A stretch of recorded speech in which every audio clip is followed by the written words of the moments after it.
I wanted to talk about the last Board of Ed meeting. I left there really upset because there was some conversation about a list of banned books. So the first thing I want to say is that there was no list of banned books. If there is one, please let me know so I'm not giving false information. The impression I got, and I asked the person who they said did the banned books, and what she wrote was, she said that the idea of these books was to establish clear guidelines in our school district so that books with obscene and pornographic content do not end up on the bookshelves of our school and classroom or libraries. And I think everybody can agree with that. You know, pornography and obscenity doesn't belong with minors. We're talking about minors here. We're not talking about anybody else in the world. I couldn't care less what anybody else does. So there was a book that was brought there. So what I did is I looked up that book. The Bible was read, and then this book was, I believe it was read, it was talked about. So I went to a site called ratedbooks.org. And this is an organization that rates books and gives reasons and examples for the ratings. Because I wanted to make sure, you know, I don't want to judge anything, and I certainly don't believe in banning books by any stretch of the imagination. But this book, the book that was brought to the last meeting, did get a 4. And a 4 is that it is not suitable for minors. And again, we're talking about minors here. We're talking about children. And the reason they gave a whole lot of passages that were very sexually explicit, that when I raised my kids, I would be darned if I want them reading that. I remember my son getting a hold of some stuff, and we had a really long conversation about the inappropriateness and the sexuality of women and just all of that stuff, you know. So we don't want this happening. I don't know when society started thinking this was okay, but it's not. The other thing, and this bothered me more than anything, this book provides 2 websites in it, one called Grindr and one called OkCupid. And it tells you how to get there, how to sign up, and what it is. And what these books are is for sexual activity with other people online. Okay, fine. Somebody wants to buy this book and get it, that's fine, but it doesn't belong with minors in the school system. That's my point here. This isn't about anything else except for pornographically explicit stuff in school systems, period. And that's what Janet was trying to talk about. Let's just have ratings. Let's look at these books. Let's read them and go, oh, yes, or oh, no, you know, do something about it. And on top of that, those websites, isn't that grooming? It's close to it. We all know. My grandkids are 13 and 10. And it's a nightmare nowadays. And some of you are teachers and you're all parents. I think most of us here are parents. It's a nightmare, the internet now. It's really a problem. So why are we allowing, you know, we should be looking at these books to make sure that's not happening. But the biggest point I want to make is that someone said up here, okay, and all you people, I love you guys. I don't love you, but I know you work hard, you volunteer, you do this, and this is hard to do. But someone said that because of what Councilor Cushman had said, that they might be considered to be removed from a couple of committees that they are on for harming children. How on earth is it possible to try to say you're harming children when all you're trying to do is make sure books aren't getting in their hands? And in my opinion, for anybody who would think that was harming children, I think, what are you thinking? Where are your where are your morals and your morality and your caring about children? Harming children is letting them get a hold of these books without parental supervision and without, you know, if the parents want to let their kids read this book, that, you know, we can't control that. But I just wanted that out there. So thank you very much. Have a good Thanksgiving. Thank you. That's turned on. I want to take a moment to speak to the mentions, the comments from the audience this evening about a couple of very important things. Regarding the book ban, so do the homework on that topic, please. The list of books that were brought up in the email that Ms. Cushman had written were not books in our schools. They do not exist on the shelves in our libraries. They have no place being on those shelves in our libraries, at our schools. unless they go through the process that is in place to review the materials that are brought into our school libraries. I want to say again, they are not on the shelves in our libraries. Consider your sources when you're thinking that maybe we should take action because this thing is very upsetting. And yes, if that thing was being taught at our schools, I would be just as upset as any responsible parent would be. But in the case of this issue, this is not something being taught in our schools, just like all the other things that are supposed to be all fired up about, and is not occurring. I've learned a lot after the fact. I have. I knew nothing of what I spoke of when we had our virtual meeting until after the fact. Shame on me for not having that awareness that was out there in the Facebook realm. I don't apologize for what I said because I stick to that.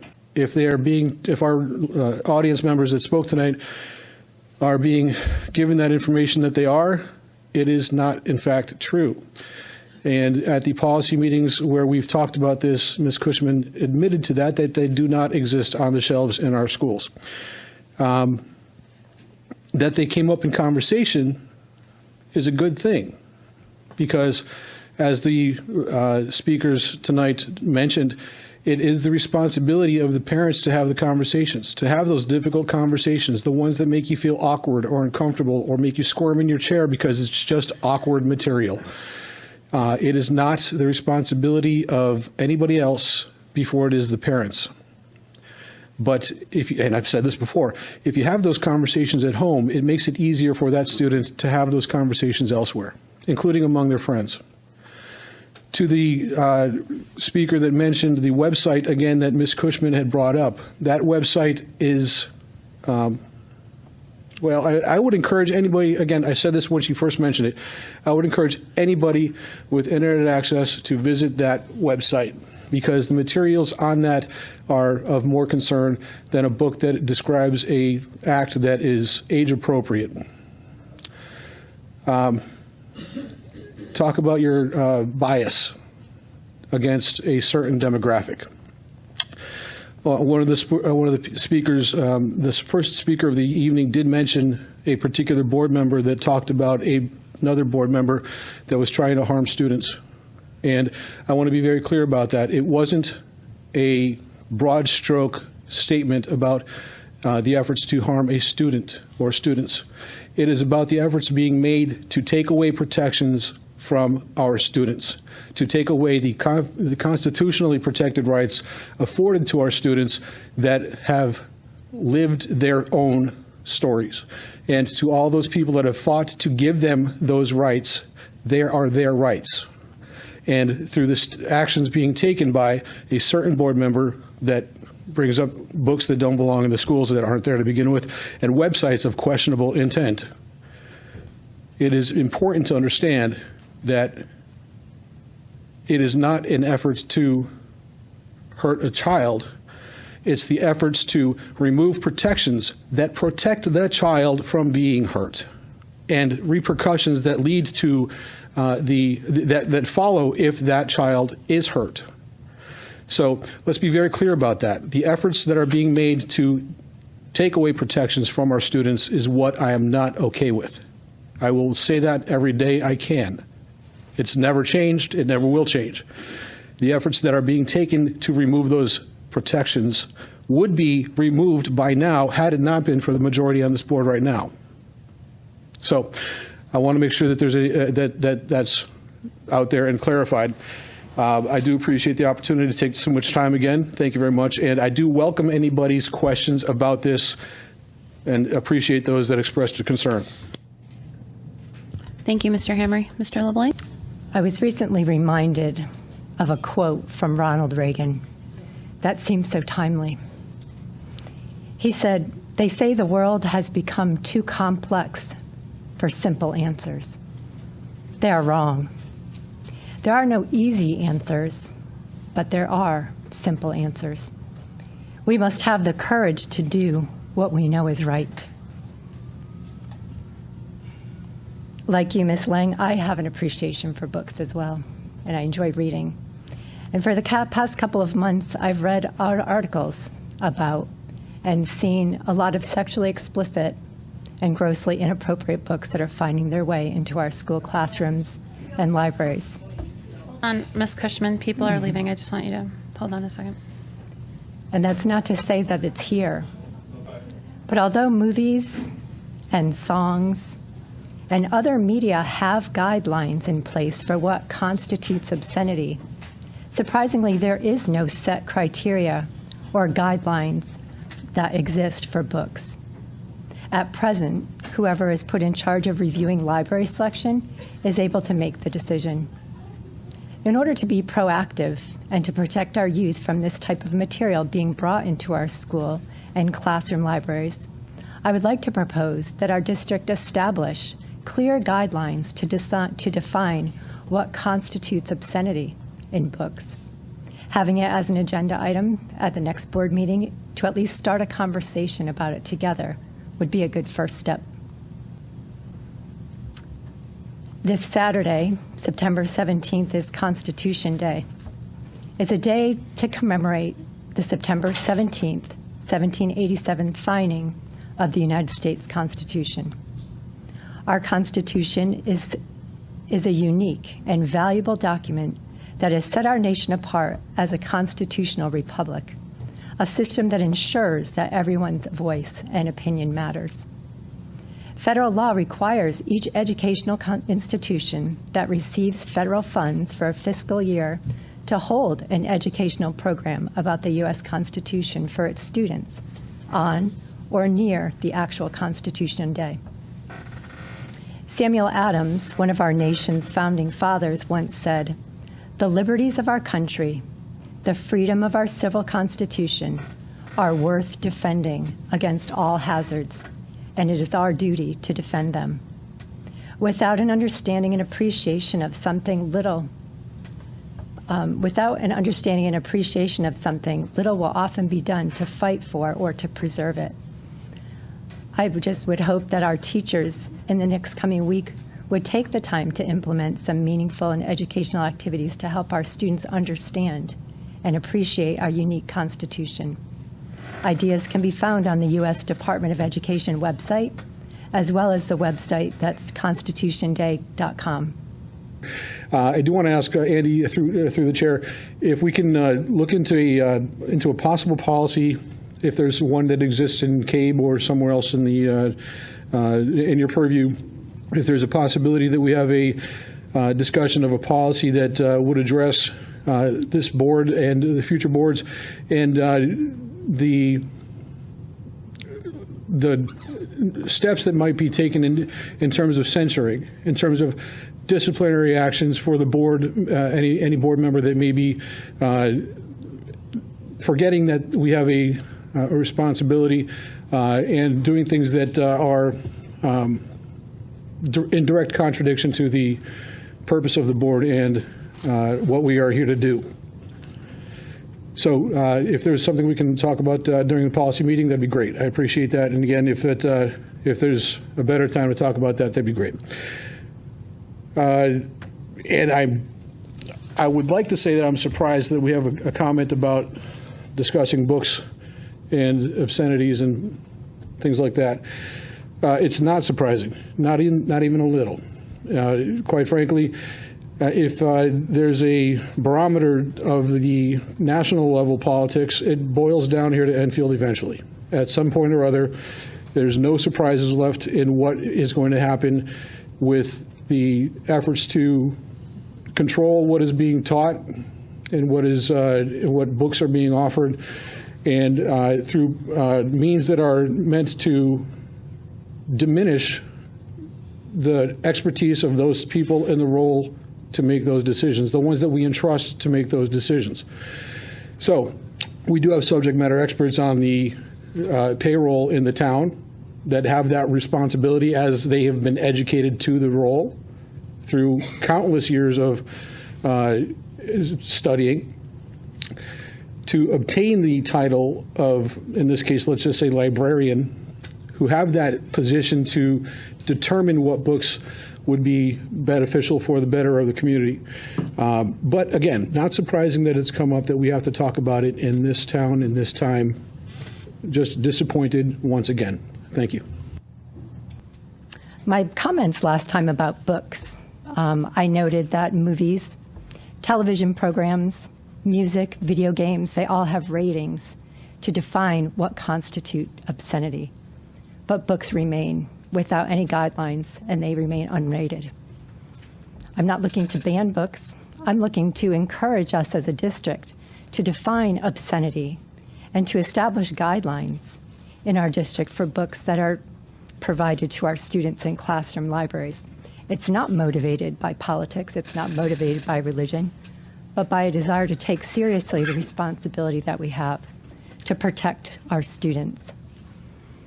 Last time I used the words sexually explicit and inappropriate because I was trying to choose my words carefully. But when I recently saw a post of it was a screenshot of a teacher who had a stack of books next to her, just kind of showing what was in her classroom library. So you could easily see the titles of the books. And you could either, go online and read excerpts or read reviews, or you could find the books. What I found was, I think this quote helps, books have great influence. Once you read them, you cannot unread them. And what I found in these books was so disturbing to me. And it's disturbing because it was obscenity. It was pornographic. It was, I think you could say, deviant pornographic content might be a little bit better words. Unspeakable depravity. These aren't just your typical books that perhaps you're just imagining might be. They're books that are literally showing up in classroom libraries. And it seems to be a trend. So I'm not saying it's happening here, but can we be proactive in defining guidelines of what constitute obscenity? Obscenity is not protected by First Amendment rights. It's something that does not fall under that. So it would be well for us to create guidelines to help teachers if there's books that they're not familiar with, that they're thinking about bringing in. Well, let's see what the guidelines are. It's not about going through and banning books. I'm an avid reader, and I have quite a library myself. I appreciate books. But I think when we have books on the shelves in our classrooms, we're saying to our students, we think this is important for you. We think this would be helpful for you. But is obscenity and pornography really helpful for our students? It's just something that we should wrestle with as a community and see how might it be affecting their health, their mental health, their bodily health, their emotional health. It's just something to consider. I'm not looking to ban. I'm just looking to set guidelines and define obscenities to protect our students. Thank you. Thank you, Ms. Cushman. Mr. Hamre? A little while back, I bought a book myself. I bought this book January 27th, 2012, right after it was discussed on this dais as a opportunity to ban a book by the Board of Ed at that time. So I found it again, dusting it off and going through it again. It is not for the faint of heart. It is not for your average third grader, for example. But it is not my responsibility to tell your third grader that. It is yours. It is not our place to tell the librarians who are on the payroll for the Board of Ed to do what I, as a person with my own beliefs, believe. It is that librarian's decision, expertise, that allows them the position to provide the reading materials to the population of the school and of the town so that they can consume what they choose to. It's an individual choice. So I do support the idea that perhaps people should find a list of books that upset other people and consume them voraciously. I do want to again thank and congratulate the school, Enfield High School, for their achievements with the FAFSA, always pronounce it wrong, FAFSA, and particularly for the ESL families. It's nice to see that a demographic that is starting off behind just based on language barriers, given that opportunity to improve their situation. I do apologize for not congratulating Jason in that as the last in the video of that presentation by SEL for having the drive to take that initiative to put together the video where he clearly demonstrates the impact that SEL through Enfield Public Schools has had on him throughout his career.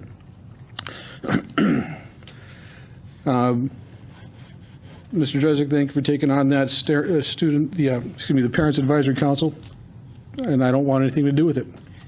Only so far as, unless it's got something to do with my student in the schools. To the comments that I made at the last meeting regarding asking about policies for removal of board members from the board. It's interesting to note that we had a speaker this evening in the audience that was critical that I would consider that.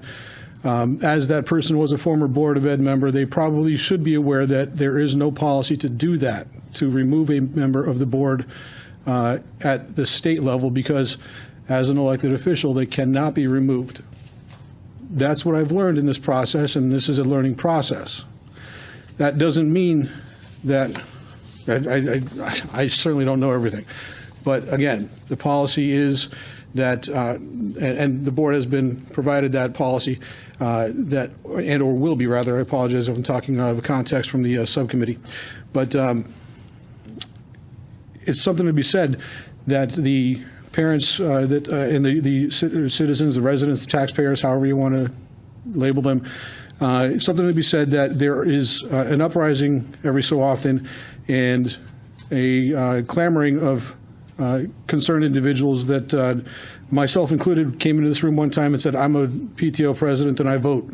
And I could hear the chuckles under the breath of some of the folks at the time, because the fact of the matter is, once we're on the board up here, it's up to the local Republican and Democratic town committees to determine who stays on the board and who doesn't. So I will serve to the best of my abilities in this position for as long as I'm able and as long as the Democratic town committee will have me. Same with the Republican town committee and its members. So for any change to happen, and I knew this before I asked the question, but I wanted to ask the question just for due diligence purposes. The only way to change this Board of Ed is to change the process, which is nearly impossible, if not impossible, or to change the people at those committees. That's the only way to do it. So I appreciate the enthusiasm, the passion, and excitement that people are demonstrating when it comes to the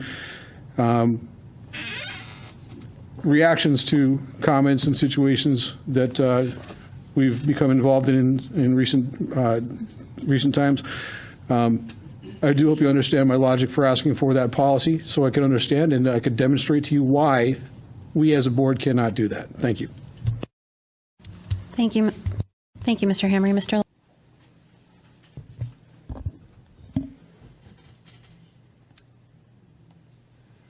I recently had an opportunity to send an email, and I just figured I might share that because it may address some of the things that were brought up tonight. In my email, I write, I regret that my comments at the board meetings came across as hateful. I assure you there is no hate in my heart toward you or anyone in the LGBTQ plus community.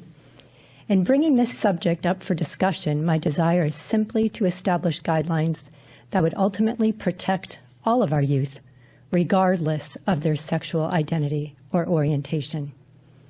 At the risk of sounding repetitive, I hope to try to offer a better explanation. Since there are obscenity ratings for DVDs, one would never expect to find X-rated pornographic movies in school libraries. The rating makes it clear that such movies do not belong there. If found in any school library, it is certain movies of this nature would be swiftly challenged and removed, regardless of whether the actors in the film were engaging in heterosexual or homosexual activity. The same should be true of books. However, without such ratings or other guidelines, books that are considered pornographic are making their way into our school and classroom libraries across the nation. I believe it to be a valid concern that these books would be available to any student, regardless of their sexual orientation.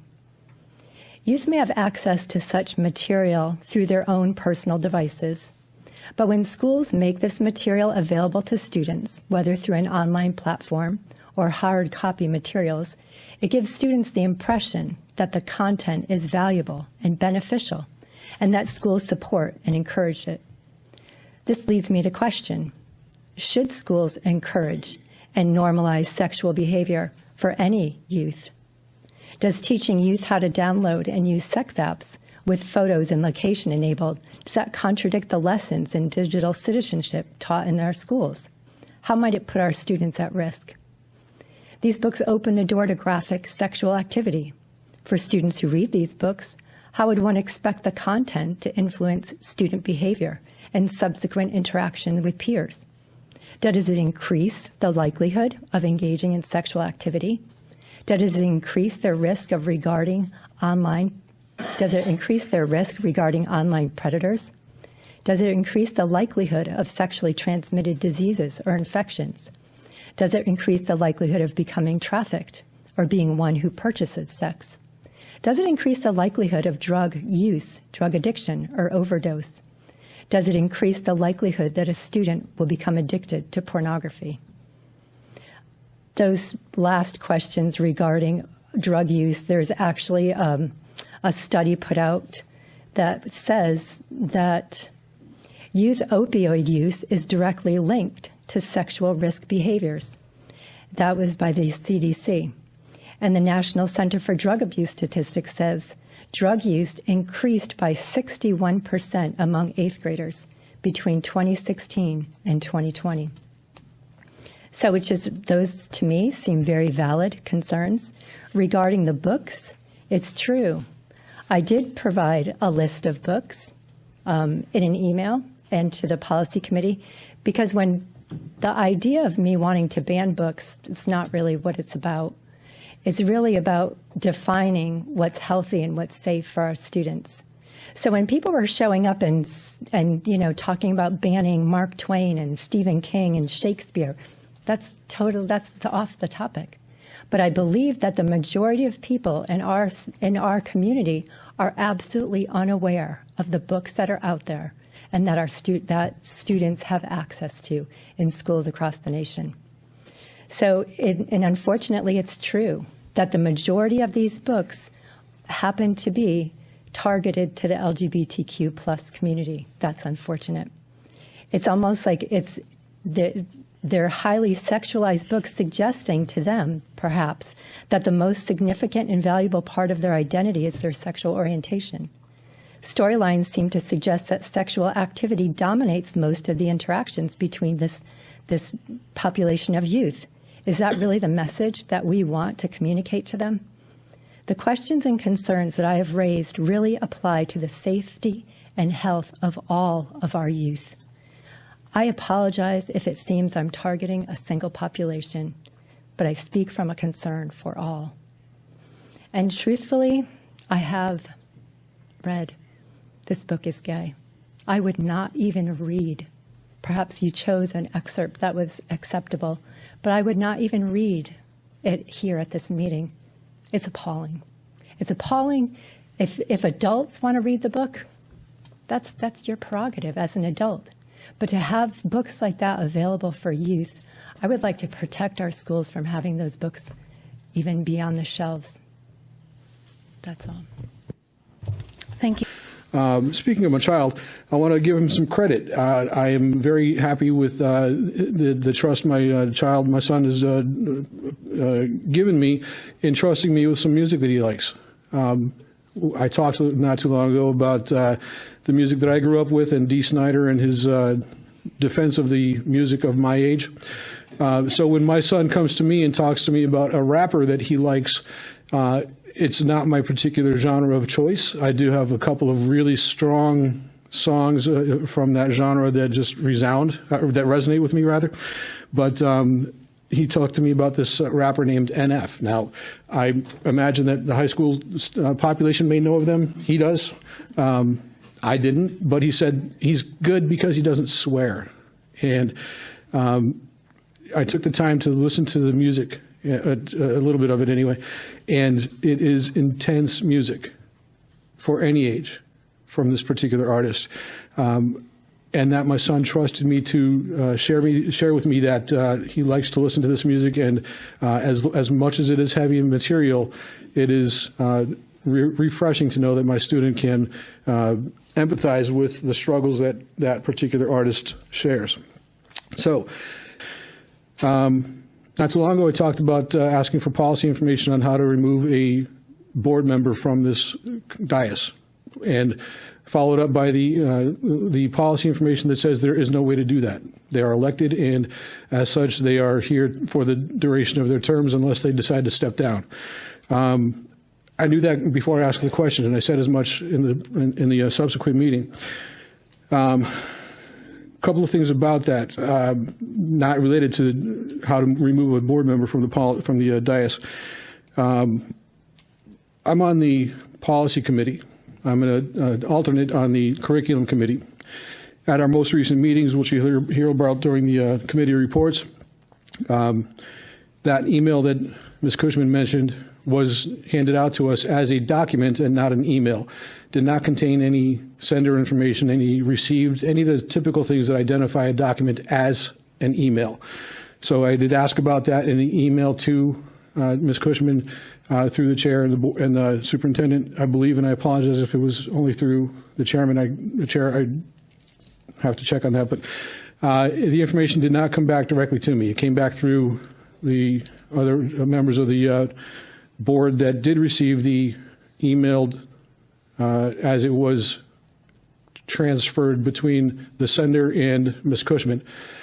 Ms. Cushman felt it necessary to take steps to remove the sender's information to protect the senders, which is fine, I guess. But it does seem to be an issue that protecting a sender, for whatever reason, not sending the information as it was originally received, and I'm not in a position to say one way or the other. It just seems a little off the mark.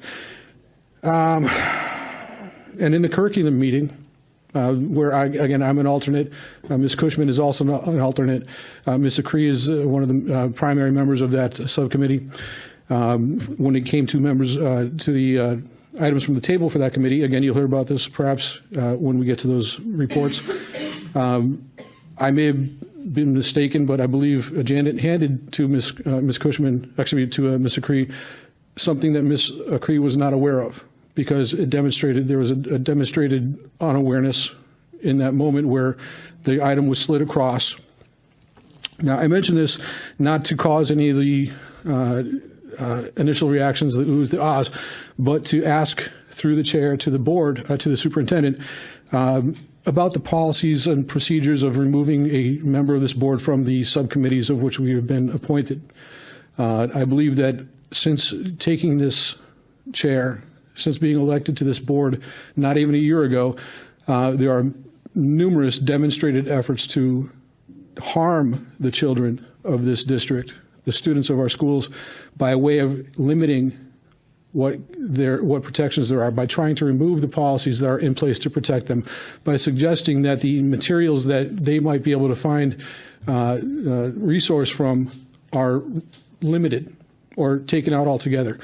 It is an intense disservice to the students of this district, and it goes against everything that this district is trying to do to protect all the students, every child, every day. When there's an active, ongoing, persistent perseverance in removing those protections and the materials that the LGBTQ community would find interesting. to the point of the email and the contents of it, it is very important to note, and I asked this during the policy subcommittee meeting, I asked about the books and such, if they were actually in our schools. And just moments ago, Ms. Cushman said, or implied, that they were. They are not. These titles are not in our schools. They're not anywhere in our schools. The question said at that point, and again, I wish there was a live feed of those meetings so you could see that discussion, but it was a public meeting, and that's why I'm very comfortable talking about it. But that discussion did go on to say, well, it's happening in other schools.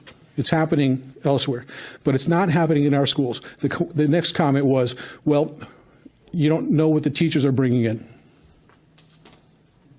We trust our teachers in this town. We should trust our teachers in this town. And I will say that my response was, we don't know what the students are bringing in. It's probably a lot worse than what the teachers would. The teachers have so much to lose, and the students have so much access. To that point, I want to defend our IT department and our students and our teachers in the administration. Everything possible has been done to, and this is known by everybody sitting up here, probably the students as well, that we have such strict and stringent protocols in place to limit the access of inappropriate materials from our students while in the schools, while utilizing the technology that is necessary to get their education. We are not allowing them to access the inappropriate materials. Does it happen? Of course, I'm sure it does, because if there's a will, there's a way. So I'm not going to be completely 100% denying that it happens. But to the extent that we can, we are doing everything we can to prevent it from being something that happens in the schools, on our IT equipment, and to suggest that it is happening is a simple fallacy. It's just wrong, absolutely wrong. Again, I would ask that we take a look. I would like to know if, again, through the chair to Superintendent Drezick, what we can do to remove a member from a subcommittee so that we can limit the amount of damage that's done to the children that are most in need of those protections. I appreciate you allowing me this much time to talk. I apologize for taking up so much time, but thank you very much. Thank you, Mr.